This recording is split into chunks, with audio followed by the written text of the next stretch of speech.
Halo teman-teman, perkenalkan nama aku Rega Maya Lestari.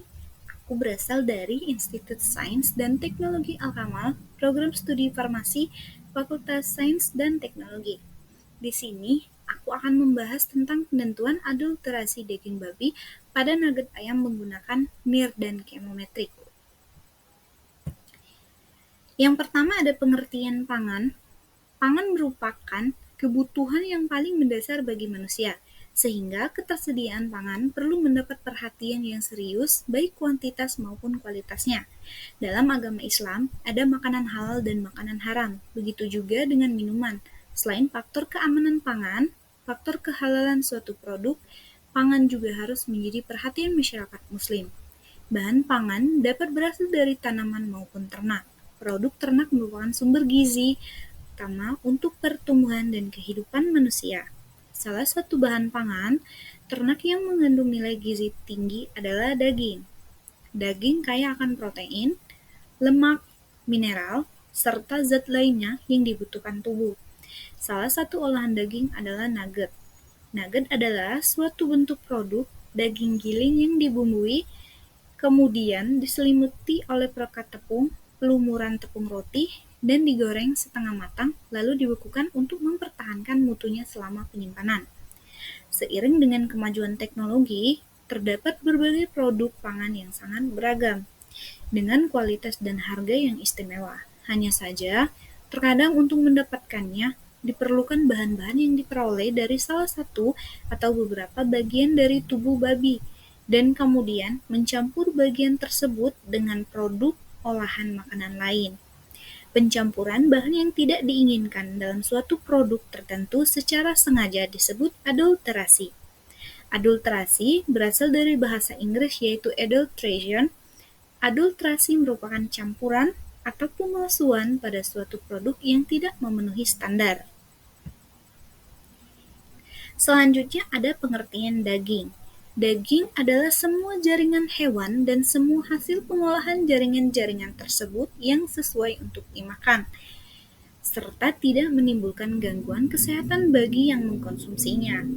Jaringan termasuk dalam pengertian ini adalah otot, otak, isi rongga perut. Definisi daging yang lebih spesifik yaitu kumpulan sejumlah otot yang berasal dari ternak yang sudah disembelih, sehingga otot yang semasa hidup ternak merupakan energi mekanis berubah menjadi energi kimiawi. Istilah otot dipergunakan pada waktu ternak masih hidup dan setelah ternak disembelih berubah menjadi daging. Daging merupakan salah satu bahan pangan asal ternak yang mengandung zat-zat gizi bernutrisi tinggi yang sangat layak dikonsumsi manusia. Kandungan gizi daging sebagian besar terdiri dari air, protein, lemak, substansi non-protein nitrogen sekitar 1,5%, karbohidrat dan mineral sebesar 1,0%. Pemeriksaan kehalalan terhadap daging babi.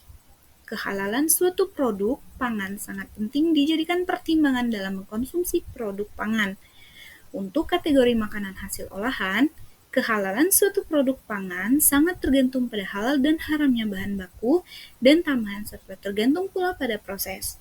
Penjelasan Undang-Undang Pangan menyatakan bahwa penyelenggaraan keamanan pangan untuk kegiatan atau proses produksi pangan untuk dikonsumsi harus dilakukan melalui sanitasi pangan. Jaminan keamanan pangan atau mutu pangan, serta jaminan produk halal bagi yang dipersyaratkan. Makanan haram benar-benar dilarang bagi setiap muslim, kecuali dalam keadaan mendesak. Makanan haram dikelompokkan ke dalam 9 kategori berikut. Baik atau hewan yang mati, bangkai atau hewan yang mati, darah mengalir atau beku, deripat babi termasuk semua produk yang mengandung babi, hewan yang disembelih tanpa mengucapkan nama Tuhan atau Allah Subhanahu wa taala, hewan yang dibunuh dengan cara mencegah darah keluar dari tubuhnya. Selain makanan halal haram, terdapat pula makanan halal. Makanan dikatakan halal apabila yang pertama bukan terdiri dari atau mengandung bagian atau benda dari binatang yang dilarang oleh ajaran Islam untuk memakannya atau yang tidak disembelih menurut syariat Islam. Yang kedua, tidak mengandung sesuatu yang digolongkan sebagai najis menurut syariat Islam, tidak mengandung bahan penolong atau bahan tambahan yang diharamkan menurut syariat Islam, tidak disiapkan atau diproses menggunakan bahan-bahan atau peralatan yang tidak terbebas dari najis menurut hukum syariah, dalam proses menyimpan dan menghidangkan tidak bersentuhan atau berdekatan dengan makanan yang tidak memenuhi persyaratan sebagaimana di atas, atau benda yang dihukumkan sebagai najis menurut syariat. Spektroskopi inframerah dekat atau disingkat NIR. Teknologi spektroskopi NIR infrared atau NIR merupakan salah satu teknologi yang dapat menggantikan metode konvensional dan telah sukses diaplikasikan pada produk pertanian, farmasi, petrokimia, dan lingkungan. Teknologi inframerah dekat atau Near Infrared atau NIR dikembangkan sebagai salah satu metode yang non-destruktif, dapat menganalisis dengan kecepatan tinggi, tidak menimbulkan polusi, penggunaan preparat contoh yang sederhana dan tidak memerlukan bahan kimia. NIR spektroskopi menggunakan gelombang elektromagnetik dengan panjang gelombang 780 nanometer sampai 2500 nanometer atau jumlah gelombang per sentimeter 12.800 cm hingga 4.000 cm. Prinsip teori spektroskopi NIR adalah bekerja berdasarkan adanya vibrasi molekul yang berkorespondensi dengan panjang gelombang yang terdapat pada daerah IR dekat pada spektrum elektromagnetik. Vibrasi inilah yang dimanfaatkan dan diterjemahkan untuk mengetahui karakteristik kandungan kimia dari bahan. Hasil analisis dengan menggunakan metode spektroskopi NIR biasanya berupa signal kromatogram yang merupakan hubungan intensitas ER terhadap panjang gelombang. Untuk identifikasi pola spektrum sampel akan dibandingkan dengan pola spektrum standar. NIR umumnya dipilih karena cepat, biayanya rendah, dan bersifat non-destruktif terhadap sampel yang dianalisis. Keunggulan dari gelombang inframerah dekat atau Near Infrared dalam analisis, khususnya pada bahan makanan, adalah tercapainya gabungan antara kecepatan, tingkat ketepatan, dan kemudahan dari cara yang dilakukan. Analisis kualitatif dan kuantitatif oleh spektroskopi infrared dekat atau NIR. Tes kualitatif NIR dimaksudkan baik untuk mengkonfirmasi kualitas atau sumber bahan yang pada gilirannya menunjukkan kesesuaian untuk penggunaan yang dimaksudkan, atau untuk membedakan antara bahan yang tidak dapat dibedakan dengan menggunakan tes identifikasi sederhana. Analisis kualitatif berarti pengklasifikasian sampel disesuaikan dengan spektrum NIR mereka. Identifikasi NIR didasarkan pada metode pengenalan pola. Penerapan metodologi pengenalan pola sangat penting dalam bidang kimia, biologi, dan ilmu pangan. Setelah klasifikasi sampel telah tercapai, instrumen NIR selanjutnya dapat berguna untuk mengetahui lebih lanjut perbedaan dari masing-masing sampel dengan lebih luas dan tepat. Oleh karena itu, pengembangan model kuantitatif diperlukan. Analisis kuantitatif dengan NIR erat kaitannya dengan metode regresi atau chemometrik yang digunakan untuk membangun model. Sebuah spektrometer NIR umumnya terdiri dari sumber cahaya, monokromator, tempat sampel, dan detektor yang memungkinkan untuk pengukuran transmittansi atau reflektansi. Berikut ini adalah instrumentasi dari NIR. Yang pertama, ada sumber cahaya. Sumber cahaya biasanya lampu halogen tungsten. Lampu ini memiliki spektrum kontinu yang mencangkup seluruh daerah NIR. Selain itu, lampu ini murah dan kuat. Alternatif dari penggunaan lampu halogen tungsten adalah light emitting diode atau LED. LED memiliki lebar pita spektrum terbatas sekitar 30-50. Yang kedua, penyeleksi panjang gelombang atau monokromator. Menurut Abrahamson 2005, pemilihan panjang gelombang pada NIR dilakukan berdasarkan sistem dispersif.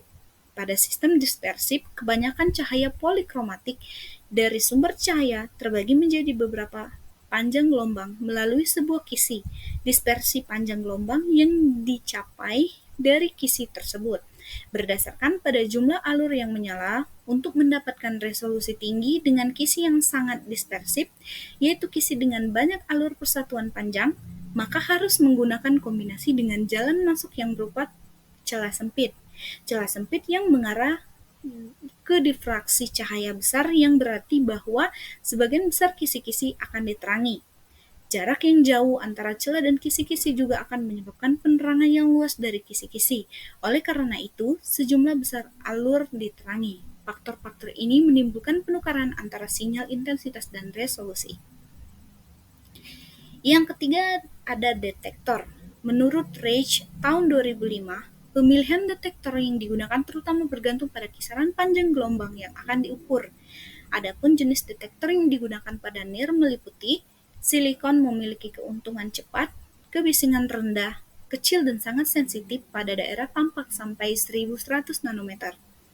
Timbal sulfida PBS bersifat lebih lambat, tetapi sangat populer karena mereka sensitif pada 1100 sampai 2500 nanometer, memberikan rasio signal to noise yang baik. Indium gallium arsenide atau InGaAs berharga paling mahal namun sensitif dalam kisaran 800 sampai 1700 nanometer. Analisis chemometrik dengan Ansclamber. Spektra NIR dapat menjadi kompleks karena seringkali pita spektra yang dihasilkan memunculkan puncak yang tumpang tindih sehingga penentuan pita spektra tunggalnya menjadi sulit. Untuk melakukan analisis NIR secara kualitatif atau kuantitatif diperlukan metode-metode statistik yaitu chemometrika. Metode chemometrik sering diaplikasikan pada kondisi di mana tidak ada teori yang cukup untuk menyelesaikan atau mendeskripsikan masalah. Beberapa contoh masalah kimia yang berkembang adalah pengenalan struktur kimia dari data spektrum atau klasifikasi spektrum, analisis kuantitatif senyawa dalam campuran yang kompleks atau kalibrasi multivariat, penentuan keaslian sampel dan prediksi sifat atau aktivitas senyawa kimia atau material teknologi atau hubungan kuantitatif sifat atau struktur aktivitas. Tersedia perangkat lunak statistik yang unggul dengan kapasitas memori dan kecepatan komputer cukup untuk bekerja dengan kelompok data yang besar, dan word processor dapat membantu dalam menghasilkan laporan analisis. The Unscramber merupakan perangkat lunak yang spesifik dan baik untuk berbagai tipe analisis multivariat. Versi terbaru perangkat lunak ini diterbitkan dengan penambahan atau perbaikan fasilitas. Tujuan utama di Unscramber adalah untuk membantu dalam menganalisis data multivariat dan membentuk desain eksperimen. Salah satu permasalahan yang dapat ditangani oleh The Unscramber adalah pengklasifikasian sampel yang belum menemukan sampel baru yang serupa. Dengan pengkategorian sampel yang telah dibuat, maka dapat diketahui kategori sampel tersebut. Chemometrik merupakan salah satu bentuk analisis kalibrasi multivariat. Teknik kalibrasi multivariat di antara lain berupa proyeksi struktur laten atau partial least square atau PLS, analisis diskriminan atau discriminant analysis atau DA, analisis komponen utama atau principal component analysis atau VCA, supervector machinist atau SPM, dan sub-independent of class analysis atau SIMCA. Yang pertama, partial least square atau PLS. PLS merupakan salah satu teknik kalibrasi multivariat yang sangat luas digunakan dalam analisis kuantitatif data spektroskopi dan elektrokimia. Model kalibrasi dengan menggunakan PLS dapat digunakan untuk memprediksi komposisi suatu bahan, menggantikan metode konvensional yang membutuhkan waktu lama di laboratorium. PLS lebih umum digunakan dalam kalibrasi multivariat karena mutu model kalibrasi yang dihasilkan dan kemudahan penerapannya. Regresi PLS merupakan sebuah teknik analisis multivariat yang sangat canggih. Oleh sebab itu, penggunaannya meningkatkan pada spektroskopi inframerah kuantitatif. Ketika sebuah spektrum dari spektra pemuat dalam memprediksi konsentrasi sampel yang tidak diketahui. Yang kedua, Linear Discriminant Analysis atau LDA. Pendekatan DA berbeda dengan pendekatan SIMCA, di mana DA menganggap bahwa sampel harus menjadi bagian dari salah satu kategori yang dianalisis. DA secara luas digunakan dalam permasalahan dan melibatkan hanya dua kategori. Keberhasilan LDA dalam pengkategorian objek dapat diuji dengan beberapa cara.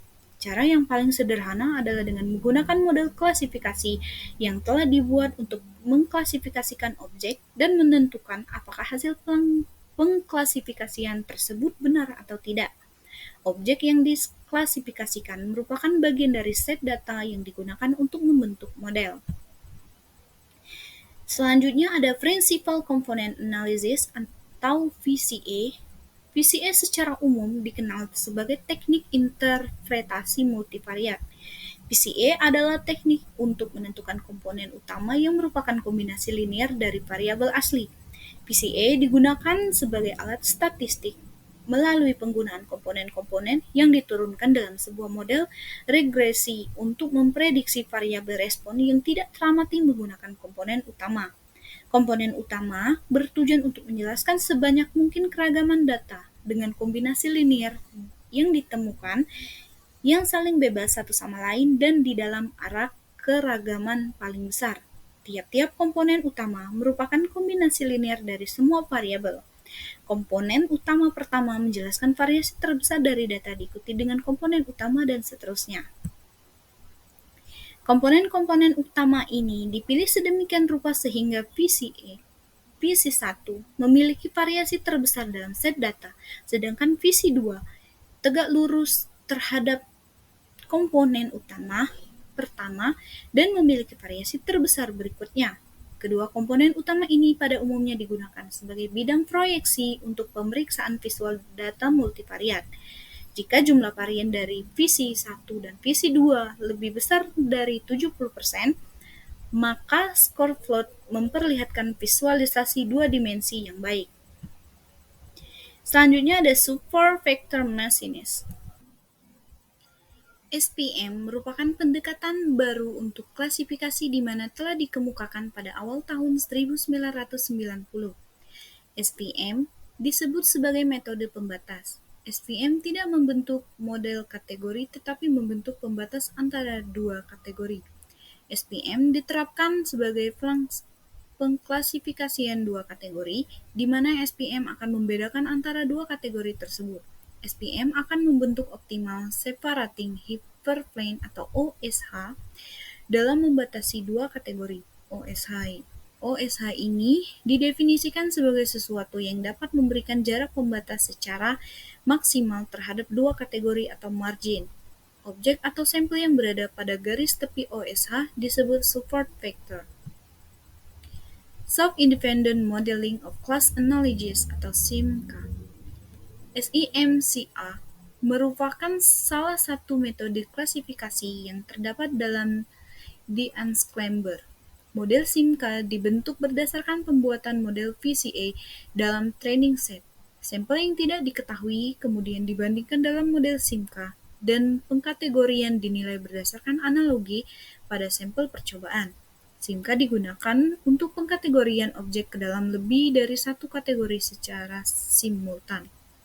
SIMCA menentukan jarak kategori, kemampuan pemodelan, dan diskriminasi. Jarak kategori dapat dihitung sebagai jarak geometrik dari model komponen-komponen utama. Pendekatan lain menganggap bahwa tiap kategori dibatasi dengan jarak wilayah yang mewakili persentase tingkat kepercayaan. Kemampuan diskriminasi mengukur seberapa baik variabel membedakan antara dua kategori. Selanjutnya ada validasi silang. Validasi silang, cross-validasi, banyak digunakan dalam metode chemometrik untuk menentukan jumlah optimum komponen. Validasi silang merupakan teknik untuk menilai suatu hasil analisis statistik seberapa jauh dapat diimplementasikan ke dalam set dan independen. Hal ini terutama digunakan untuk tujuan prediksi, yaitu untuk memperkirakan seberapa akurat model prediksi yang dibuat untuk dapat diimplementasikan. Beberapa tipe dan cara validasi silang yaitu leave one out, k-fold cross-validation, dan two-fold cross-validation. Yang pertama, leave one out. Seperti diketahui dari namanya, Leave One Out Cross Validation atau LOOCV, yaitu berarti meninggalkan satu untuk validasi silang, yaitu dengan melibatkan sampel pengamatan tunggal dari sampel asli digunakan sebagai validasi data, dan sampel pengamatan yang tersisa digunakan sebagai training set. Yang kedua ada key-fault cross-validation. Di dalam validasi silang key-fault, seluruh sampel asli dibagi secara acak ke dalam key subsample.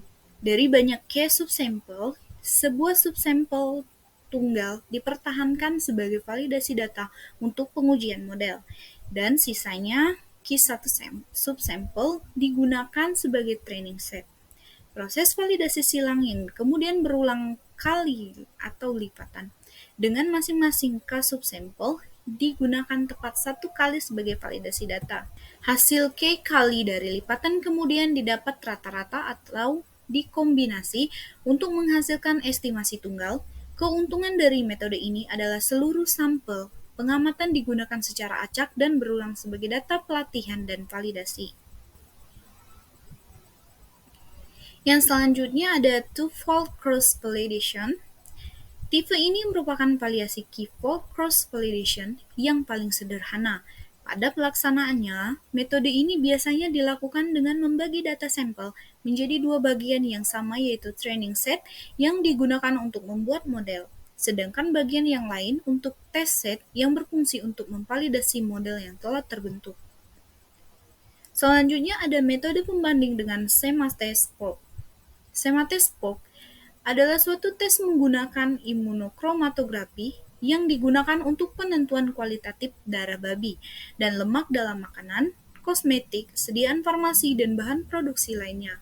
Konsumsi dan penanganan bahan yang berasal dari babi sangat dilarang oleh agama Islam.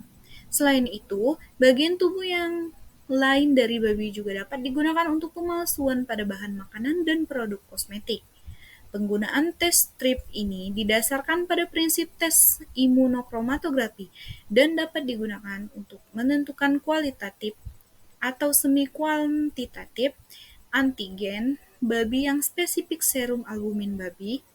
Protein ini merupakan konstituen utama yang terdapat dalam serum babi dan secara luas ditemukan di semua jaringan tubuh, termasuk lemak subkutan atau lemak babi. Dalam metode ini, imunokromatografi target antigen terikat dengan antibodi spesifik yang melekat pada garis uji dan memiliki warna yang berasal dari mikropartikel. Analisis data spektrum dengan chemometrik. Pada analisis chemometrik menggunakan software Unsclamber X 10.2 dilakukan pemilihan model klasifikasi didasarkan pada kemampuan pengenalan atau recognition ability dan kemampuan prediksi yang terbaik. Kemampuan pengenalan didefinisikan sebagai persentase kebenaran klasifikasi model terhadap sampel training set, sedangkan kemampuan prediksi didefinisikan sebagai persentase kebenaran klasifikasi model terhadap sampel set test.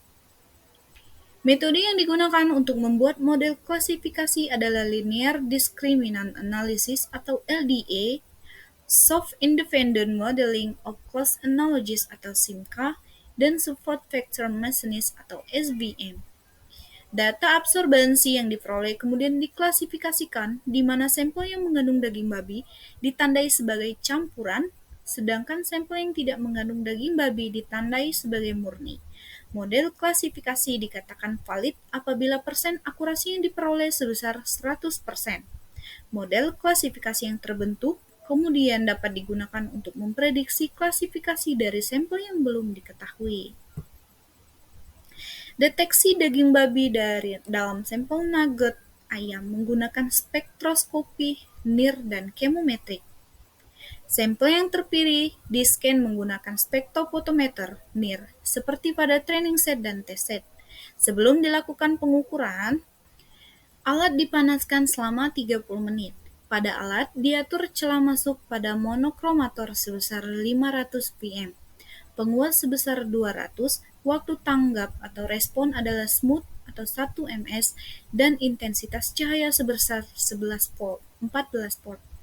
Sampel yang akan diukur dicetak sesuai ukuran lubang tempat sampel lalu diletakkan pada tempat contoh terdapat unit integrating spot. Cahaya dari lampu halogen akan melewati beberapa rangkaian alat dan difilter sesuai dengan yang ditentukan. Setelah cahaya mengenai sampel, maka pantulan cahaya inframerah dekat akan ditangkap oleh sensor dan waktu ke proses digitasi. Pantulan atau R didapatkan dari perbandingan intensitas cahaya atau volt dengan intensitas pantulan standar atau volt. Pengukuran dilakukan sebanyak 3 kali scan dengan jumlah replikasi 3 kali. Hasil data spektrum dipresiksi menggunakan model klasifikasi yang telah dipilih. Metode pembanding dengan semateskop. Kebenaran hasil aplikasi NIR dan chemometrik terhadap sampel nugget ayam yang beredar di pasaran diketahui dengan melibatkan metode pembanding yang telah tervalidasi. Pada penelitian ini, metode pembanding yang digunakan adalah semateskop. Jadi kesimpulannya, karakteristik spektrum inframerah nugget ayam murni ayam dan nugget campuran memiliki pola serapan yang mirip dan hanya berbeda pada nilai kuantitatif transmitan. Untuk membedakan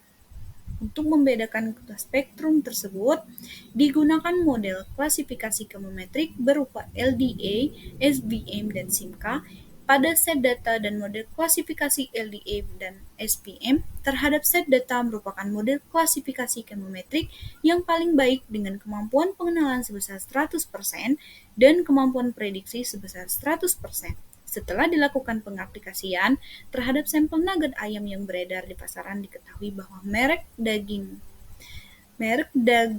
ayam nugget ayam Fiesta, Sogo, Sonnies, Campbell Foods tidak mengandung daging babi. Itulah hasil penjelasan dari saya tentang adulterasi daging babi pada nugget ayam menggunakan metode NIR dan chemometrik. Terima kasih, semoga membantu. Assalamualaikum warahmatullahi wabarakatuh.